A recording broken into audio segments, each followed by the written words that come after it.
సేవా సొసైటీ కింద చాలా వర్క్స్ చేశాను నేను యాక్చువల్లీ. సో పొలిటిక్స్ అనేది ఓన్లీ ఒకరిని ఢీ కొట్టడానికో ఇది కాదు, మనము సేవ చేయడానికి అనేది మెయిన్ క్రైటీరియా. కాబట్టి ఆ రకంగా మనం చాలా కార్యక్రమాలు చేసాం.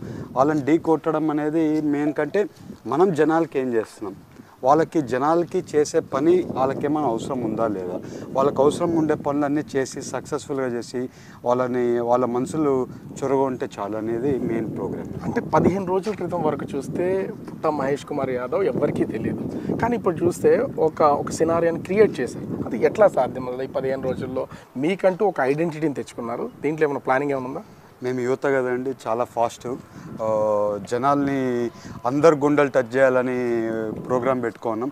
వితిన్ 40 డేస్లో ప్రతి ఒక్కరిని టచ్ చేయాలని ప్రోగ్రామ్ పెట్టుకున్నాం. ఇవాళకి మేము మా అనాలిసిస్లో ఆల్మోస్ట్ 38% టచ్ చేసేసాము. ఇంకా టచ్ చేయాల్సి ఉండేది 62% టచ్ చేయాలి. ఇంకా రేపు ఈ నామినేషన్తో ఆల్మోస్ట్ ఇంకొక 10-15% టచ్ చేసేస్తాం. ఇంకా దాంతోపాటు 46-47% టచ్ చేయాల్సి ఉంటుంది. మా ప్రతి ఒక్క మండలాలకు వెళ్ళి ప్రతి ఒక్కరిని టచ్ చేయడానికి ప్రోగ్రామ్ వేసుకున్నాం. ఆ రకంగా జనాల్లో ఒక రికగ్నైజేషన్ అయినా కానివ్వండి. ఎట్లా ఉంది పబ్లిక్లోకి మీరు వెళ్ళేసరికి ఈ నాన్ లోకల్ ఇష్యూని, అంటే మిమ్మల్ని వ్యతిరేకిస్తున్నటువంటి అధికార పార్టీ వాళ్ళు కూడా ఖచ్చితంగా ఐడెంటిఫై చేసి విమర్శ చేస్తూ ఉంటారు, ఎక్కడి నుంచో వచ్చారు ఇక్కడ ఉంటారా అని. మరి పబ్లిక్ని మీరు ఏ విధంగా కన్విన్స్ చేయగలుగుతున్నారు? పబ్లిక్లోకి ఇంత స్పీడ్గా వెళ్ళడానికి సపరేట్ రీజన్స్ ఏమైనా ఉన్నాయా? ఇప్పుడు ఏలూరులో ఉన్నానండి. ఇప్పుడు మీరు ఇంట్లో నుంచే ఇంటర్వ్యూ చేస్తున్నారు. ఇక్కడే ల్యాండ్ కొన్నాను, నాకు కార్నర్లో ల్యాండ్ కొనుక్కున్నాను. ఇప్పుడు ఆ ల్యాండ్లోనే ఇల్లు కట్టకపోతున్నాను. అలాగే నేను ఇక్కడే ఉంటున్నాను, మన ఆఫీస్ కూడా తీసుకున్నాను, ఇక్కడే ఉంటున్నాను.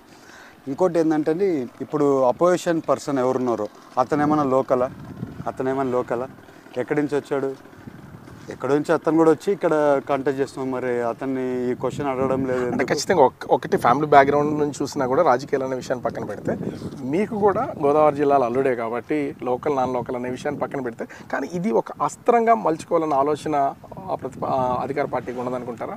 వాళ్ళకి అస్త్రంగా వాడుకోవడానికి అదొక్కటే ఏదో దొరుకుతుంది కానివ్వండి. అతను కూడా లోకల్ కాదండి, ఎక్కడో బెంగళూరులో ఏదో బిజినెస్ చేసుకుంటా అన్నాడు, ఇక్కడ తిరిగాను అంటున్నాడు. ఆ విషయాల్లో ఇది చేస్తున్నారు, కానీ నేను కాంట్రవర్షియల్గా పోదలుచుకోలేదు. బట్ ఎనీవే ఇవాళ నేను ఇక్కడ లోకల్ అండి. నాకు ఇక్కడ ఉండే సమస్యలు ఇక్కడ లోకల్ వాళ్ళ కంటే వాళ్ళ పరిధిలో ఉండే సమస్యలు తప్పితే ఓల్ పార్లమెంట్లో సమస్యలన్నీ కూడా నాకు ఐడెంటిఫికేషన్ చేశాను. ఇంచుమించుగా మీరు 38% మొత్తం కవర్ చేశారని చెప్తున్నారు. ఈ 15 డేస్లో అసలు ప్రజా సమస్యలుగా ఏం ఐడెంటిఫై చేశారు? ఇప్పుడు మేజర్గా అండి, ఇప్పుడు ఏలూరు ఉందండి. ఏలూరులో డ్రింకింగ్ వాటర్ సమస్య చాలా ఉంది, అలాగే డ్రైనేజ్ సమస్య చాలా ఉంది. వాళ్ళకి రోడ్లు అభివృద్ధి చేయాల్సి ఉంది. ఇవన్నీ చాలా లేడీస్ కూడా చాలా సమస్యలు చెప్తున్నాను. నేను లేడీస్ని పర్సనల్గా కలుస్తాను, ఎందుకంటే లేడీస్ దగ్గర వాళ్ళకి చాలా సమస్యలు ఉంటాయి. ప్రతి ఒక్క సమస్య కలుపుకుంటున్నామా. ఇంకోటి వాళ్ళు రెంట్లు వాళ్ళకి వచ్చేదానికంటే వాళ్ళు ప్రాపర్టీ ట్యాక్స్లు ఎక్కువ కడుతున్నారు. వాళ్ళు సొంత ప్రాపర్టీ ఉండేటోళ్ళు, రెంట్స్కి ఇచ్చిన వాళ్ళు అయినా ప్రాపర్టీ ట్యాక్స్ హెవీగా కడుతున్నారు.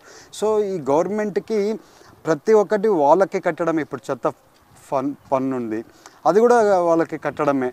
ఇవన్నీ కూడా వాళ్ళు హ్యాపీగా లేరు. వాళ్ళకి అదొక్కటే కాకుండా ఇప్పుడు రైతులు ఉన్నారు, అక్వా రైతులైనా కానివ్వండి, పామ్ ఆయిల్ రైతులైనా కానివ్వండి, వరి రైతులైనా కానివ్వండి, అలాగే ఇవాళ కొల్లేరు సమస్య అయినా కానివ్వండి, ఇవాళ పోలవరం ప్రాజెక్ట్ అయినా కానివ్వండి, అలాగే చింతలపూడి లిఫ్ట్ ఇరిగేషన్ ప్రాజెక్ట్ అయినా కానివ్వండి, అలాగే ప్రతి కాన్స్టిట్యున్సీలో కూడా వాళ్ళకు ఉండే ఇష్యూస్ డిఫరెంట్. మళ్ళీ ఇప్పుడు చింతలపూడి వచ్చారనుకోండి, వాళ్ళకి డిఫరెంట్ ఇష్యూస్. వాళ్ళకి అక్కడ 100 బెడెడ్ హాస్పిటల్ కావాలని, వాళ్ళకి ఒక స్కూళ్ళు కాలేజీలు కావాలని అక్కడ. అలాగే ఈ పక్కకు వస్తే ఇటు సైడ్ ఉంగటూరు ఇటు సైడ్ వస్తే వాళ్ళ సమస్యలు వేరే. ఇప్పుడు